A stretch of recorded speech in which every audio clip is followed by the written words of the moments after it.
కళ్యాణ్ గారు చంద్రబాబు నాయుడు గారు వారి యొక్క ప్రభుత్వంలో బయటపడింది.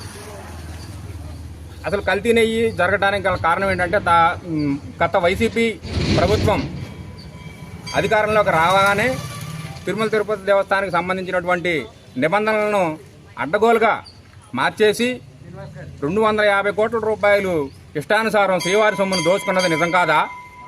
అలాగే ఆ యొక్క లడ్డు వ్యవహారానికి సంబంధించి 36 మంది దోషులపై ఛార్జ్షీట్లో నమోదు చేసింది నిజం కాదా అని చెప్పి ఈ యొక్క జగన్మోహన్ రెడ్డి గారిని ప్రశ్నిస్తున్నాను. మరి ఇంకా అనేక రకాలైనటువంటి దేవాలయాల్లో శ్రీశైలం కానీ ఇంకా ఎన్ని దేవాలయాల్లో ఇటువంటి మహాపాపం చేశారో అనేది వారి విజ్ఞతకే వదిలేస్తున్నాం.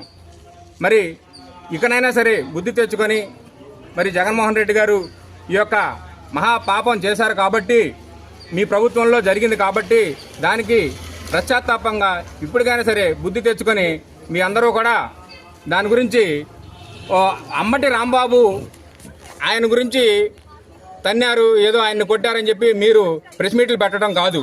ఈ లడ్డూ గురించి ప్రెస్ మీట్ పెట్టండి, ఈ నెయ్యి గురించి ప్రెస్ మీట్ పెట్టండి.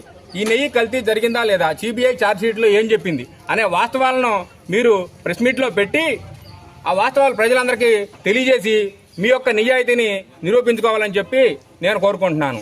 జై జనసేన, జై జనసేన, జై జనసేన.